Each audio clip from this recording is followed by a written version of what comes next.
Hey, Dave Etchells here from Imaging Resource, and I'm here with Panasonic's S1H. This is Panasonic's new full-frame, mirrorless, all-in video monster, and man, is there a lot to talk about. To make it easier for you, we put little title cards up in the video, so if you want to scrub through to find the sections you're interested in or skip over others, hopefully that'll make it a bit easier. There's also some links in the description down below that you can click on that'll take you to specific segments. Let's dive in and take a look. So the first thing I'm going to talk about is the ergonomics. This is really a nice camera from that standpoint. It's got a very deep grip. Myself personally, I have really long fingers, so I wouldn't mind even a little more depth, but it's quite comfortable. And there's a ridge on the back here to catch your thumb, so it makes for a really secure grip. And the way it's set up is that when you're holding it, your index finger just automatically is right above the shutter button.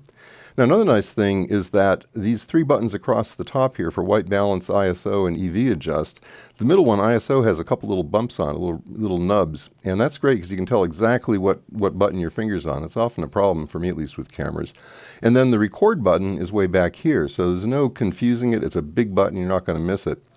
So that's the button arrangement. We've also got a front and a rear dial, as usual, for adjusting exposure parameters. There's also a nice little LCD readout on top. It's different. It's very high res. It's a white on black display, and it seems it's a reflective display, so that if you're in full sunlight, it's still perfectly clear. In fact, the brighter the light, the better.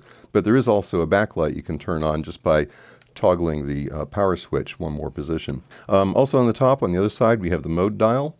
And underneath that, there's a switch for setting the continuous or self-timer or what have you. There's a low and a high continuous setting. This mode control is locking. There's a button in the middle so you don't turn it accidentally.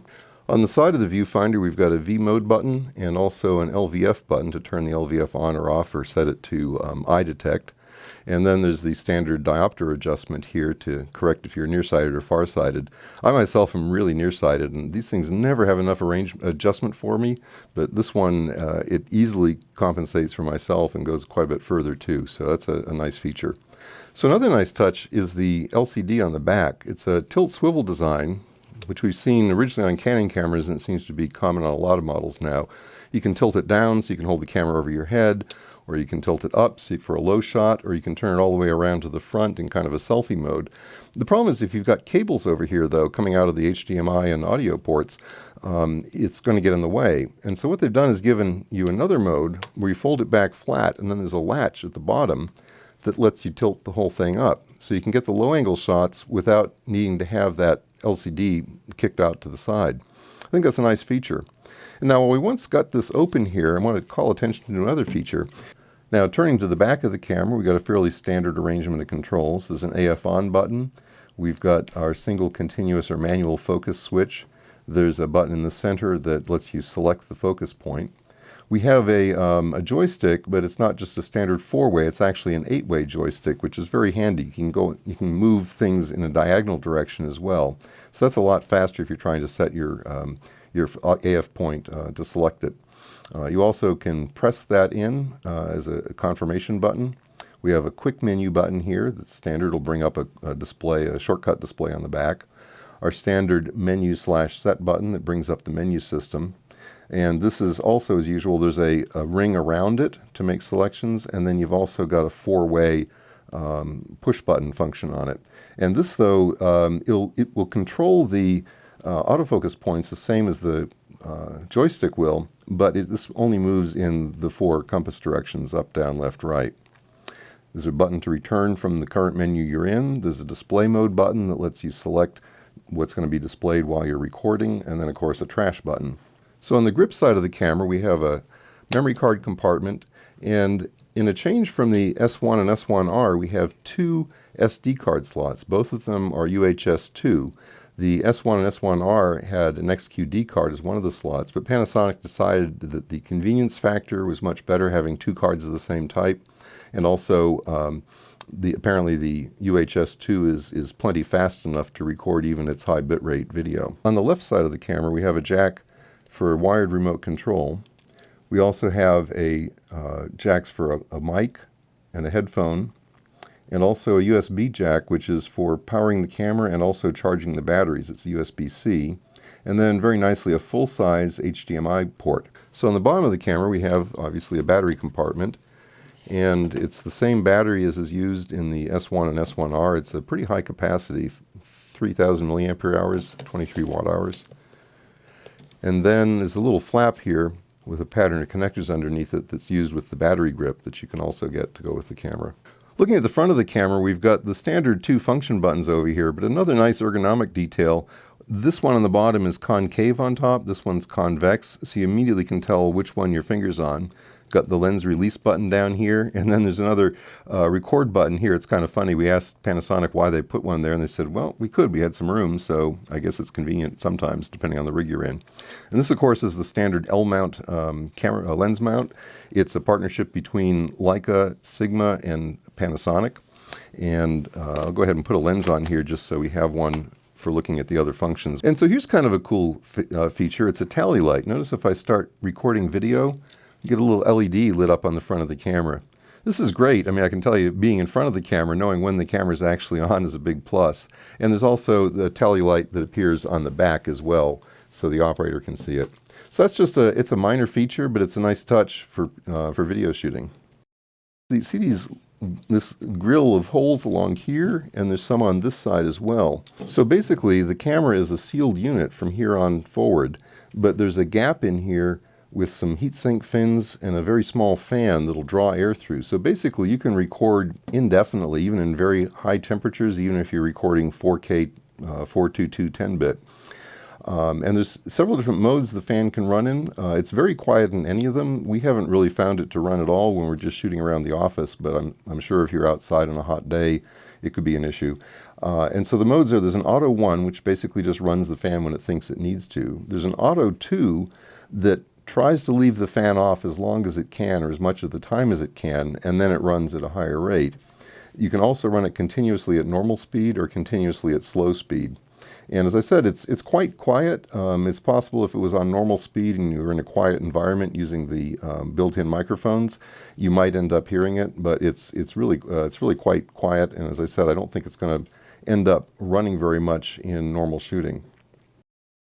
The S1H uses the same DFD autofocus system as the S1, the S1R, and most of Panasonic's current Micro Four Thirds cameras. DFD is basically a more sophisticated version of contrast detect. It uses information that the camera understands about how objects look when they're out of focus far versus out of focus near, and so it can tell what direction it needs to move the lens in without making a series of steps in hunting. So basically, it can analyze the image, rack the lens to very close to being fully in focus, and then just do a little wiggle of contrast detect to bring it in the rest of the way. In the past, sometimes we found that DFD, if we're tracking a subject like a person in front of a busy background, it would sometimes tend to jump to the background. But Panasonic has updated the algorithms. The update came out as a firmware update for the S1 and S1R maybe a month or so ago. I think it was back in July. And now that same updated algorithm is in the S1H.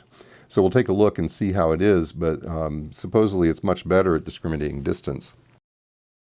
Image stabilization is a big feature of the S1 series. The S1 and S1R both had it, but in the S1H, Panasonic has stepped it up a notch, literally a notch. It's about 1 EV better than the in-body stabilization on either of the prior models. Basically, the S1H will go to a 6-stop improvement in stabilization just with the body by itself. And if you couple it with a lens like this 24-105 that has IS built into it, you'll get to 6.5 stops. Now, one thing that's not really appreciated about this dual IS, where you're using both the body and the lens IS together, is that it only gives you a half a stop in terms of holding the camera for still shooting. But if you're shooting video and panning or walking with the camera, the fact that you have the full range of adjustment of the lens and the adjustment in the camera body to compensate for motion makes a big difference. And video shot with dual IS is much more stable than using just body or lens alone. When it comes to video recording formats, there are a lot of them, way more than we can go into here. Check the link in the description to go to our website and you can read about them in all their gory detail. It's about 4 pages worth of tables showing different speeds and feeds and sizes. But let's just go through a quick review here. Basically, there are three recording file formats. There's MOV, which is what you're probably going to use if you're recording professionally. It gives you access to all of the different sizes, frame rates, etc. MP4 steps down, and it's a little more compact format, actually quite a bit more compact, but it restricts you to 4K or Full HD resolutions. And finally, AVC HD is the most compact of all, but you're restricted to Full HD only. As I said, most people will be using MOV, I think, with this camera. Next up is the image area. This is basically the crop on the sensor, and the options here are full frame, which is just what it sounds like. S35 is Super 35mm. It's APS-C format, basically, but in most cases it's a 16:9 aspect ratio, except for anamorphic, which is 4:3. And then finally we have pixel to pixel, which is just what it sounds like. It's cropping into the sensor to whatever the size that the output file is. And so pixel for pixel is where you get the several flavors of 6K or almost 6K video. It's like a 6, a 5.9, and a 5.4K with different restrictions on frame rate, etc. It's also, it'll give you a crop if you're at Super 35, or if you're recording in a Full HD format, it's going to crop in to just the central 1920 by 1080, giving you a significant focal length multiplication. I'm going to go back to full though, and then we'll step down to record quality. And I have the camera set right now so I can capture these screenshots. It's set to a 4K, but we'll start out at the top of the list. As you can see, there's a lot of them. We've got 7 pages of menus here. There's the various 6K formats, there's Cinema 4K, there's 4K, there's 4K anamorphic, which is a 4:3 aspect ratio. If you don't know what that is, you won't need it. And then we go down to, there's a whole range of frame rates, bit depths, encoding schemes, etc. Now there's a ton of options here, but fortunately Panasonic gives us a couple options for making it easier to sort through them. You can't see it, but I'm going to touch the screen here. The lower right hand corner there, it said display options and or filtering. And what this lets us do is we can select a variety of different options. And for instance, let's say I just wanted to see the 4K options. I hit the display OK, and now instead of 7 pages, we've only got 2 pages of results. But we can go further than that too. Over on the lower left here, you see that add to list. I'm going to touch that. And now there's a my list of recording options, recording formats. I'm going to select yes and add that to it. Let's go up and pick some other random option here. I'll add that, yes. And now if I go back out, actually I better make sure I'm back down on the 4K 30p that I was on before. There we go. Now I've got this my list, and look, here's just those 2 options that I selected. So in real world use, what you can do is just set up the specific frame rates, bit depths, encoding 422, 420, whatever, that you're going to actually be using, and then just quickly get to them through the my list option. That's a very quick scan through the video formats on the S1H. As I said, there are dozens and dozens of them. Check the link below to go to our site and see all of them, but it's an incredibly flexible camera. I don't think you're going to need to record much of anything that this can't put out in some way or other. Let's talk about HDR recording on the S1H.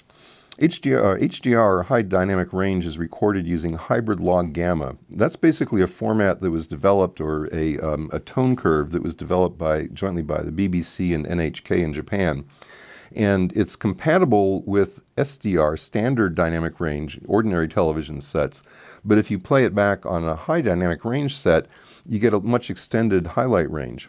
Basically what hybrid log gamma does is it uses a standard gamma curve up to about half of the total brightness level, and then from there it uses a log curve that tapers off more gradually.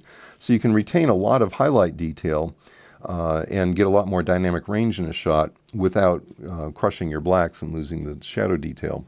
So hybrid log gamma can be recorded and played back directly as recorded on a TV set, whether it's a standard dynamic range or a high dynamic range one. When they briefed us on the S1H, Panasonic made a point of saying that it supports an ACES IDT workflow, and it's designed to mimic their high-end video camera, the VariCam 35. ACES refers to the Academy Color Encoding Standard, and IDT stands for Input Device Transform. Basically, ACES is a very wide gamut color space that allows essentially any capture device to be mapped into it without losing color information. The illustration here is a standard color gamut map that many of you will have seen before in discussions of color range or gamut. The colored area represents the range of colors that the human eye can see, and the various triangles show the color range of different display and recording systems. The smallest red triangle in the center shows the sRGB color space. This is the range of colors that most computer monitors, consumer monitors, can display. The larger blue triangle is the range covered by the Adobe RGB color space that's often used in higher-end photography.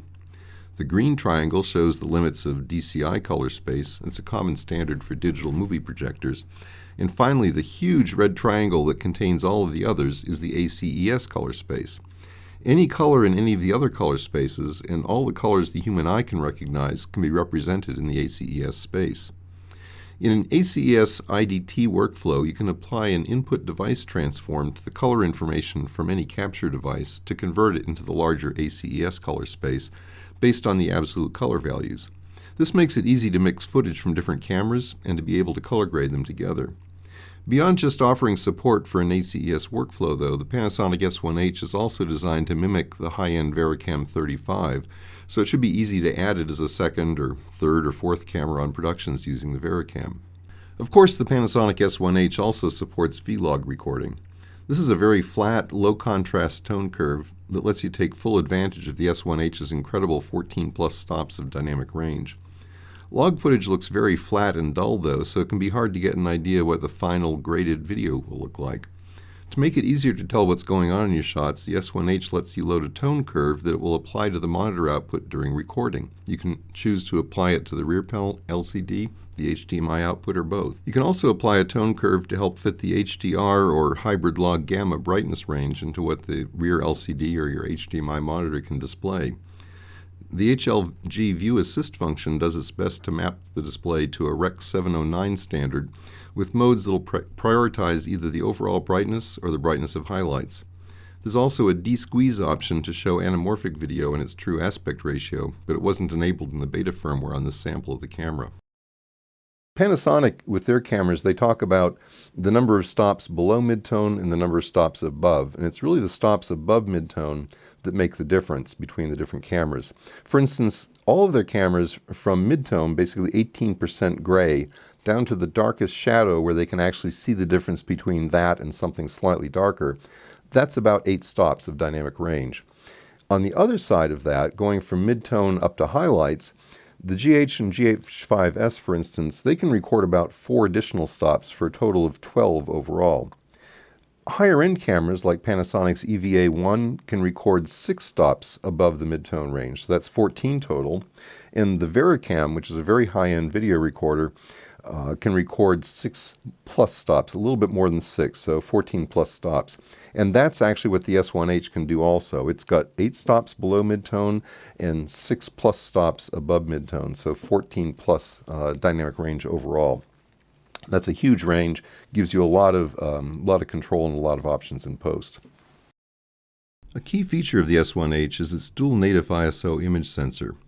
There's a lot of confusion about what dual native ISO means, and we plan to do an explainer video on it at some point. But for today, all you need to understand is that there are essentially 2 separate readout circuits for each pixel. One is lower sensitivity and handles lower ISO values. The other one has a higher innate sensitivity and handles high ISO output.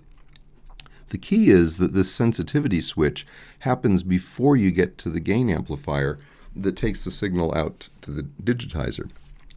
And that's significant because the amplifier itself introduces some noise.